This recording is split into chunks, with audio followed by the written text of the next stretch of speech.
Hello everyone, welcome back to my YouTube channel फिर से। ठीक है, लास्ट क्लास में सॉल्यूशन का ऑस्मोटिक प्रेशर के बारे में बात हो चुका था, जो फोर्थ कॉलिगेटिव प्रॉपर्टी था। बोर्ड में देख ही चुके हो कि क्या पढ़ाने वाले हैं, जो है एबनॉर्मल कॉलिगेटिव प्रॉपर्टी। ठीक है, सुनो ध्यान से, पूरा कहानी क्या है, आखिर इसको क्यों एबनॉर्मल कहा गया है। नाम भी देखो, मतलब कि एजुकेशन में भी नॉर्मल एबनॉर्मल चलता है, ज़िंदगी में तो चलता ही है कि वो एबनॉर्मल है, ये नॉर्मल है, यहाँ पे भी नॉर्मल एबनॉर्मल चलता ही है। ठीक है, लेकिन देखना, भले ही इसको एबनॉर्मल कहा गया है, लास्ट में तो यही सबसे घुल मिलेगा। तुम लोग क्या कह सकते हैं कि जो एबनॉर्मल है चौका तो वही मारता है, हर जगह तो वही छाया रहता है। ठीक है, देखना लास्ट में ये अपना कहानी छोड़ के जाएगा। ठीक है, सबसे पहले कॉलिगेटिव प्रॉपर्टीज आखिर होता क्या था। It is a number of solute particle. लेकिन क्या देखा गया कि कुछ कुछ सॉल्यूट पार्टिकल ऐसे निकले, जब उनको सॉल्वेंट में डिज़ोल्व किया जा रहा था, यूजुअली नॉन पोलर सॉल्वेंट में डिज़ोल्व किया जा रहा था, तो देखा गया कि जो मास या जिस नंबर में वो बाहर थे, सॉल्वेंट में डिज़ोल्व होने के बाद उनका मास या तो बहुत ज़्यादा इंक्रीज़ हो गया या तो बहुत ज़्यादा डिक्रीज़ हो गया। ठीक है, या उनका नंबर बहुत ज़्यादा इंक्रीज़ हो गया, ये बहुत ज़्यादा डिक्रीज़ हो गया।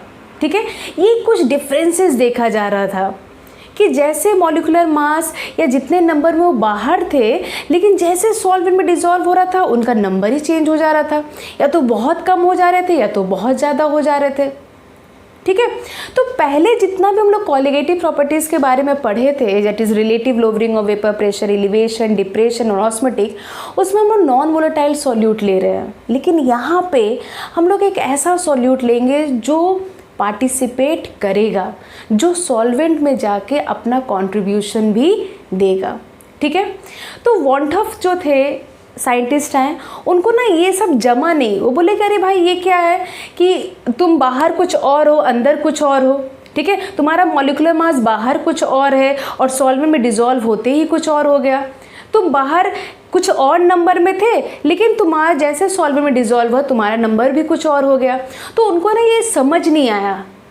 तो वॉन्टॉफ क्या किए, वो उनको बस ये जानना था कि आखिर क्या हो रहा है, ये सिलसिला क्या चल रहा है। ठीक है, तो वो ये पूरे एक सिलसिला को जानने के लिए कि कोई भी सॉल्यूट जब डिज़ोल्व हो रहा है इन अ सॉल्वेंट, तो वो क्या देखें, वो कुछ हद तक एसोसिएट हो रहा है या कहीं कहीं पे वो डिसोसिएट भी हो रहा है। ठीक है, तो actually he want to know the extent of association and dissociation of a solute in a solvent। या आप कह सकते हो कि उनको एक सिंपल डिफरेंस जानना था नॉर्मल और कैलकुलेटेड वैल्यू में, कि आखिर क्या चेंज हो रहा है, क्यों ऐसा हो रहा है कि बाहर कुछ और है अंदर कुछ और है। ठीक है, तो ये जानने के लिए वॉन्टॉफ एक फैक्टर निकाले जिसका नाम है वॉन्टॉफ फैक्टर, जो डिनोट होता है आई से, स्मॉल लेटर आई। ठीक है, तो वो क्या बोले, वो आई क्या है। It is a number of particle after dissociation और association divided by number of particle before dissociation और एसोसिएशन। तो उनको जानना था कि आखिर अगर कोई भी सॉल्यूट एसोसिएट भी हो रहा है तो वो कितना एक्सटेंट तक एसोसिएट हो रहा है, या अगर कोई भी सॉल्यूट डिसोसिएट हो रहा है तो वो कितना एक्सटेंट तक डिसोसिएट हो रहा है। He wants to know that. ठीक है, और इसका फर्दर वो किस फॉर्म में लिखे, observed CP. What is CP? CP is a colligative property. Observed CP by calculated CP, या आप कह सकते हो calculated molecular mass by observed molecular mass. इसका और भी पैटर्न है, थियोरेटिकल मतलब होता है नॉर्मल, तो theoretical molecular mass divided by experimental molecular mass. Experiment को हम लोग ऑब्जर्व्ड भी कहेंगे, या लास्ट में experimental CP divided by theoretical CP. अब आप पूछोगे कि इतना कुछ क्यों लिखी आप? इतना मैंने इसलिए लिखा है क्योंकि एंट्रेंस एग्जाम में कभी कभी डायरेक्ट यही पैटर्न ही पूछ लेता है कि आई का इसी में से कौन सा फॉर्मूला है। ठीक है, अब बात आता है तो वांट ऑफ क्या देखें, वांट ऑफ देखें कि जब भी सॉल्यूट पार्टिकल डिसॉल्व हो रहा है सॉल्वेंट पे तो वो दो चीज़ अपने आप को कर सकते हैं, या तो वो एसोसिएट हो सकते हैं या तो वो डिसोसिएट हो सकते हैं, ठीक है। तो वो यहाँ से क्लियर थे कि अगर एसोसिएशन हो रहा है, अगर एसोसिएशन हो रहा है तो नंबर ऑफ सॉल्यूट पार्टिकल क्या हो जाएगा, डिक्रीज हो जाएगा, ठीक है, वो डिक्रीज हो जाएगा, मतलब कॉलिगेटिव प्रॉपर्टी भी डिक्रीज हो जाएगा, लेकिन मॉलिक्यूलर मास उसका बढ़ जाएगा, ठीक है, मॉलिक्यूलर मास उसका क्या हो जाएगा, इंक्रीज हो जाएगा। और सेकंड चीज वो क्या देखें कि अगर कोई भी सॉल्यूट डिसॉल्व होकर डिसोसिएट हो गया है तो आपका क्या हो जाएगा, number of solute particle increase हो जाएगा, जिससे कारण Cp भी इंक्रीज होगा, पर मॉलिक्यूलर मास आपका क्या हो जाएगा, डिक्रीज हो जाएगा, ठीक है। तो ultimately we can say that Cp is inversely proportional, Cp is inversely proportional to molecular mass. हम लोग कह सकते हैं कि Cp जो है is inversely proportional to molecular mass, ठीक है, समझ में आया। तो अब हम लोग क्या करेंगे, एक एक करके एसोसिएशन पढ़ेंगे और डिसोसिएशन पढ़ेंगे। तो क्योंकि आई फैक्टर डिनोट हो रहा है extent of association and dissociation, तो कैन वी राइट, क्या हम लोग लिख सकते हैं ये चीज़ कि अगर i का वैल्यू ग्रेटर देन 1 है, अगर i का वैल्यू ग्रेटर देन 1 है तो मतलब वहाँ पे क्या हुआ है, डिसोसिएशन हुआ है।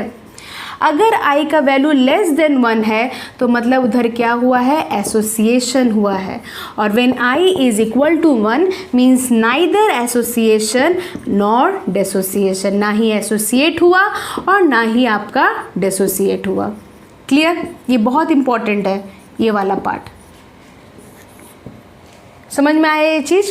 अब हम लोग क्या करेंगे, एक एक करके एसोसिएशन एंड डिसोसिएशन का केस देखेंगे और हम लोग फॉर्मूला डिराइव करेंगे, किसके साथ, हम लोग यहाँ पे आई को जोड़ेंगे डिग्री ऑफ एसोसिएशन या डिग्री ऑफ डिसोसिएशन को, sorry degree of association degree of dissociation के साथ। तो डिग्री कैसे डिनोट होता है, अल्फा से, ठीक है, चाहे वो एसोसिएशन हो चाहे डिसोसिएशन हो, उसको हम लोग अल्फा से डिनोट करेंगे। तो अब हम लोग क्या देखेंगे, तो एक एक बार ये केस और ये केस देखेंगे कि कैसे आई अल्फा के साथ रिलेटेड है, ठीक है। चलो देखते हैं। ओके, तो फर्स्ट हम लोग देखेंगे डिसोसिएशन का केस। डिसोसिएशन में I is greater than 1। Example, आपका NaCl कोई भी पोलर आप सॉल्यूट ले लो, NaCl हो गया, बेरियम क्लोराइड हो गया, KCl हो गया, ठीक है, जो टूट के आयंस का फॉर्मेशन करते हैं, ठीक है। ये दो पॉइंट बहुत इंपॉर्टेंट है। क्या है, डिसोसिएशन में observed experimental Cp greater than होता है कैलकुलेटेड Cp से, और second point observe experimental molecular weight of solute it is less than calculated molecular weight, ठीक है। सपोज करो एक कंपाउंड लिए है AXBY, वो टूट के कुछ इस आयंस में बदले हैं, तो t इक्वल टू 0 ये टाइम है जब आपका रिएक्शन स्टार्ट नहीं हुआ, तो आपका कुछ 100 था, और जैसे रिएक्शन स्टार्ट हुआ तो आपका अल्फ़ा कुछ अमाउंट डिसोसिएट हुआ, तो यहाँ पे भी आपका x अल्फ़ा आएगा और यहाँ पे आपका y अल्फ़ा आएगा, ठीक है। तो वी कैन से कि x प्लस वाई को हम लोग क्या ले लेते हैं, n ले लेते हैं, is a number of ions, ठीक है। ये कह सकते हो कि ये नंबर ऑफ आयंस है x प्लस वाई। ओके, तो टोटल मोल कितना होगा, टोटल मोल कैसे निकाला जाता है, सबको बस प्लस कर दो, ये प्लस ये, तो 1 minus alpha plus x alpha plus we have a y alpha, so we can say 1 minus alpha, ठीक है, और यहाँ पे अल्फ़ा कॉमन है, so we have x plus Y, so can we write 1 minus alpha plus n alpha, ठीक है। तो ये क्या आ गया, ये आपका आ गया number of solute particle after dissociation, after dissociation, और बिफोर क्या था, 1 था, ठीक है। सो आप बिफोर हम लोग का बिफोर डिसोसिएशन 1 था और आफ्टर डिसोसिएशन ये था। तो अगर हम लोग आई का फॉर्मूला अगर हम लोग को याद है तो वो क्या था, बिफोर बाय, ठीक है, after by before, so we have that is I equal to after dissociation by before dissociation. So can we write after dissociation का वैल्यू ये है 1 minus alpha plus n alpha and divided by 1, ठीक है। तो further अगर इसको मिटाते हम लोग तो हम लोग को क्या दिख जाएगा, देखो I equal to 1 minus alpha plus N alpha. तो यहाँ से आप अल्फ़ा जो है डिराइव कर सकते हो। क्लियर, यहाँ पे आप सिंपली यहाँ से अल्फ़ा डिराइव कर सकते हो। मतलब अगर आपको क्वेश्चन में आई दे दिया है, आई मतलब जानते हो मतलब कितना डिसोसिएट हुआ है। फॉर एग्जांपल अगर NaCl दिया है तो NaCl में कितना आयंस जनरेट हो रहे हैं, Na positive plus Cl negative. तो इसका आई क्या वैल्यू क्या आएगा, सिंपली 2। कितना आयंस जनरेट हो रहा है। नेक्स्ट आपका आ गया, सपोज करिए कि Al2O थ्राइस दे दिया है, तो ये कैसे टूटेंगे, 2Al3 प्लस 3O2 नेगेटिव। तो इसमें कितने आयंस बने, 2 + 3। ठीक है, तो वहाँ पे आई का वैल्यू क्या आ गया, 5। अब आप बोलोगे तब मैम ये वाला फॉर्मूला कहाँ यूज़ होगा, ये वाला फॉर्मूला वहाँ यूज़ होगा जहाँ पे क्वेश्चन में डिग्री ऑफ डिसोसिएशन के बारे में डिस्कस किया गया है कि इतना % डिसोसिएट हो चुका है, तब आप इस सारे फॉर्मूला के बारे में सोचोगे। समझ में आया। तो ये आपका डिग्री ऑफ डिसोसिएशन का आई और अल्फ़ा के बीच का रिलेशन है। क्लियर। अब हम लोग देखेंगे सेम तरीक़ा से क्या करेंगे, एसोसिएशन केस को देखेंगे, फिर दोनों के बाद हम लोग एक क्वेश्चंस जो हैं इस पे ट्राई कर लेंगे। ठीक है, चलो देखते हैं एसोसिएशन।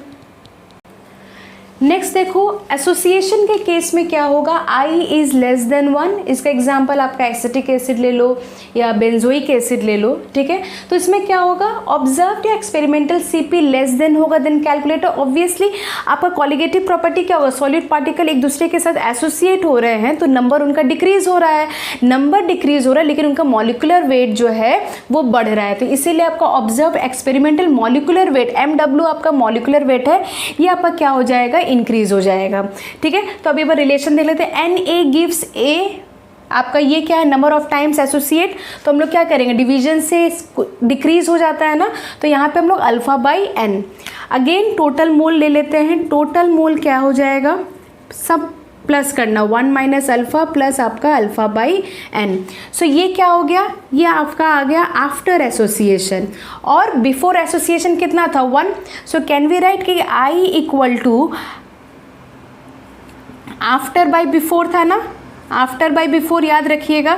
तो आफ्टर क्या था, 1 minus alpha plus alpha by n, और बिफोर आपका 1। तो अल्टीमेटली हम लोग को एक फॉर्म यहाँ पे एसोसिएशन के केस में 1 minus alpha plus alpha by n, ये आपका रिलेशन मिल गया अल्फ़ा और I के बीच में। समझ में आया। Alpha M, what is n, n is the आपका नंबर ऑफ कितना सॉलिड पार्टिकल आपका मतलब कि एसोसिएट हो चुका है। समझ में आया। तो ये आपका रिलेशन आ गया है I एंड अल्फ़ा के बीच में इन case of degree of association. Clear. तो ये दोनों कुछ फॉर्मूला है जो बहुत इंपॉर्टेंट है, और ये दोनों फॉर्मूला से कभी कभी एंट्रेंस में जस्ट ये फॉर्मूला ही पूछ लेता है एसोसिएशन का और डिसोसिएशन का। तो ये फॉर्मूला भी आप लोग को रिमेंबर रखना है, कि याद रखना है कि ये फॉर्मूला है। सेकंड इंपॉर्टेंट चीज़ ये दोनों पॉइंट है, और जो थर्ड इंपॉर्टेंट चीज़ है वो ये है कि I is less than 1 in case of association, greater than 1 in case of dissociation, and equal to 1 जहाँ पे कोई भी एसोसिएशन या डिसोसिएशन नहीं हुआ है। ठीक है, अब हम लोग इस पे एक क्वेश्चंस देख लेते हैं। चलो देखते हैं क्या है। चलो क्वेश्चन करने से पहले मैंने कहा था ना कि ये एबनॉर्मल, इसको नाम तो दे दिया गया है कि एबनॉर्मल कॉलिगेटिव प्रॉपर्टीज़ है, लेकिन अब देखो कि यही एबनॉर्मल कॉलिगेटिव प्रॉपर्टी हर एक फॉर्मूला इस चैप्टर का हर एक फॉर्मूला के साथ जुड़ेगा। समझ में। क्वेश्चन हम लोग बाद में करते हैं, इस फॉर्मूला जो अभी मैं लिखूंगी उसके बाद हम लोग देखेंगे कि बहुत अच्छा क्वेश्चंस आपको मिलेगा। ठीक है, ये अब जो है आई, ये जो वांट ऑफ फैक्टर है आई, अब ये इस चैप्टर में आप लोगों ने जितना भी फॉर्मूला पढ़ा है वो सब फॉर्मूला के साथ क्या होगा, घुल मिल जाएगा। तो जो एबनॉर्मल होते हैं ना वही हर जगह छाए होते हैं। ठीक है, नॉर्मल वाले लोगों का तो अपना अकड़ होता है ना। तो देखो क्या है, सबसे पहला फॉर्मूला आप लोगों ने क्या पढ़ा था, relative lowering of vapour pressure का। So we have del P by P not equal to आपका क्या था, x2। ठीक है, सेकेंड फॉर्मूला हम लोग पढ़े थे कि del T B equal to K B into M. तीसरा हम लोग पढ़े थे, तीसरा colligative property del T F equal to K F M, और लास्ट आपका पढ़े थे हम लोग pi equal to C R T. ये तीनों फॉर्मूला है, ये 4 फॉर्मूला था आपका कॉलिगेटिव प्रॉपर्टीज़ का। तो आई क्या करता है, ये आपको जब आप इस चैप्टर के एंड, इस चैप्टर का सबसे अच्छा चीज़ यही है कि जब इस चैप्टर पे आप एंड में जाओगे ना तो आपको पूरा चैप्टर का रिवीजन मिल जाएगा। अब क्या है कि यहाँ पे आपका आई लग जाएगा, ठीक है, समझ में आया। देखो आई सबके साथ पार्टिसिपेट कर लिया। अब क्वेश्चन ये उठता है कि अब आपको क्या कौन बताए कि ये वाला फॉर्मूला कब यूज़ करना हो, विदाउट आई वाला फॉर्मूला आपको कब यूज़ करना है। तो बच्चों ये वाला जिसमें आपको आई लगेगा उस क्वेश्चन में जो सॉल्यूट पार्टिकल दिए जाएंगे वो जो हैं आपके वोलेटाइल सॉल्यूट दिए जाएंगे, या डिसोसिएट वाले सॉल्यूट दिए जाएंगे, तो एसोसिएट वाले सॉल्यूट दिए जाएंगे, समझ में आया। और जिसमें आई नहीं रहेगा उसमें आपका ऑर्गेनिक सॉल्वेंट दिया जाएगा, ऑर्गेनिक सॉल्यूट दिया जाएगा, जैसे कि यूरिया हो गया, जैसे आप पीछे क्वेश्चंस देख रहे थे, ठीक है। तो अगर उन लोगों को आई वाला क्वेश्चन या फॉर्मूला यूज़ करवाना है तो वो लोग अपने क्वेश्चंस में वैसे ही सॉल्यूट भी देंगे जहाँ पे आपको खुद पता चल जाएगा कि यहाँ पे हम लोग को आई यूज़ करना है, समझ में आया। तो अब हम लोग क्या करना है, इसी के ऊपर क्वेश्चंस आएगा जो पहले आप विदाउट आई यूज़ कर रहे थे, अब हम लोग आई के साथ यूज़ करेंगे, ठीक है। तो चलो एक क्वेश्चन, ये चारों में से कोई एक क्वेश्चन यूज देख लेते हैं कि कैसे क्वेश्चंस आते हैं, ठीक है। ओके तो क्वेश्चंस आ गया है बोर्ड पे। क्वेश्चंस क्या है, find the osmotic pressure of potassium ferrocyanide solution whose 0.1 aqueous solution dissociate to 45% at 298 kelvin. R का वैल्यू दे दिया है।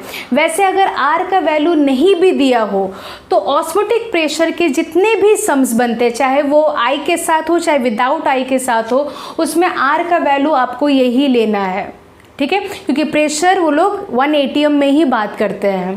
क्लियर। ये है पोटेशियम फेरोसाइनाइड। सबसे पहले तो इसको तोड़ लो, कैसे होगा, 4K प्लस आपका आ जाएगा यहाँ पे FeCN4 नेगेटिव। क्लियर, यही है। यहाँ पे आपका टूट गया K4 मतलब कि 4K प्लस FeCN6 का 4 नेगेटिव आ गया। नेक्स्ट इसके बाद हम लोग को क्या करना है, ओके ये तो बात डिसोसिएशन हो गया, आप डिसोसिएट कर दिए हो। सेकेंड आपको क्या देखना है कि आपको डेटा देखना है। डेटा क्या क्या दिया भाई, कंसंट्रेशन दे दिया है, 45% अल्फ़ा दे दिया है, टेम्परेचर आपका 298 केल्विन दे दिया, आर दे दिया है। तो सबसे पहले हम लोग यहाँ से क्या काम करते हैं, पहले आई का वैल्यू पुट कर लेते हैं या निकाल लेते हैं। सो वी हैव 1 0 0, यहाँ से 1 माइनस अल्फ़ा, यहाँ 4 अल्फ़ा और यहाँ पे अल्फ़ा।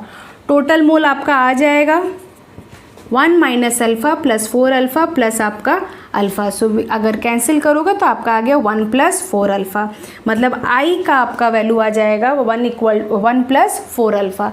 अल्फ़ा आपका कितना दिया है, आपका 45% दिया है, तो यहाँ पे आप 45% बैठाएंगे, 4 × 45/100।